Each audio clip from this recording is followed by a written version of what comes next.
Way here in Dayton, Ohio with tag team action, the champs in action. The Street Profits always willing to take on any challenge, but this is quite an ask coming off the brutality of the table, ladders, and chairs match from just 2 weeks ago. As you see a bandaged up Montez Ford, and now he takes that damage from Nathan Frazier. The ribs are taped up, and now as he tags into Angelo Dawkins, you'll see the right knee and left elbow that took damage on Dawkins. Even the powerhouse Dawkins feeling the effects of that shoulder tackle against Nathan Frazier, who, I mean, clearly the Street Profits are in no condition to be in this match right now. And for me, GM Nick Aldis has a lot of questions to answer. For the speed of Nathan Frazier, it is incredible how he moves around that ring. A former soccer star who transitioned to pro wrestling while he was still competing in NCAA soccer. Yeah, I'd argue there is actually some pressure on Frazier here. They are on a hot streak. They've had a couple of victories back-to-back. You don't want to now lose that and throw that momentum away, but they've called their shot. They want the smoke. And now it is time to deliver against an albeit weakened Street Profits. Showed up on the scene on SmackDown a couple weeks ago, came up with an impressive victory against Los Garza, then a week ago coming up and defeating Pretty Deadly. So far in this one, the Street Profits have not looked like the same team. They're trying to give their greatest hits, but every single time you see both Tez and Dawkins reacting. Oh, and Big Dawkins coming our way. Man, oh man!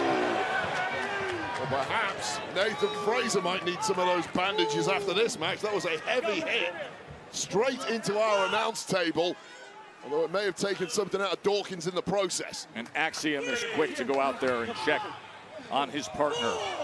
It looked like the back and the ribs of Nathan Frazier did catch the corner of our table on that one, but fighting on. There's not much give to these new reinforced tables at all, as so many have found out in recent months. And now the two-time NXT champions having to deal with that. Tez coming over there, but look at, even when he puts forth any of his great offensive assaults, immediately reaching for those ribs, Wade. And that's part of the problem. You hit some of your bigger moves, you want to be able to follow them up rapidly, stack some offense, and I don't know if the Profits are able to do that. Yeah, you see the pause before he goes into the cover. Tez greatly affected after he was just a high flyer constantly in that TLC title defense 2 weeks ago. If you think about what has really made the difference to the Street Profits on this current run that they're on, that has taken them all the way to the gold, it's the fact that they are bigger, stronger, and more powerful. Great teamwork into the cover, but able to get that shoulder up was Nathan Frazier. Than ever before. They're not really able to use that power and strength advantage because of their current physical state.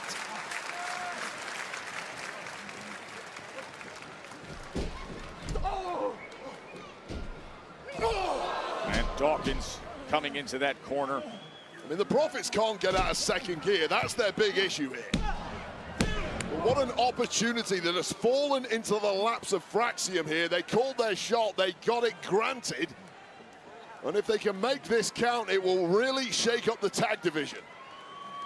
You can only imagine the reaction from the rest of the tag division. So many top contenders.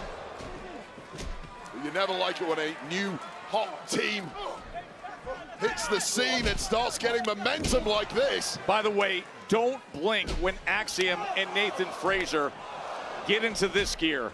Look at the synchronicity and the speed of Fraxium. Oh, and here they go. Here it comes. Wind up that dive train.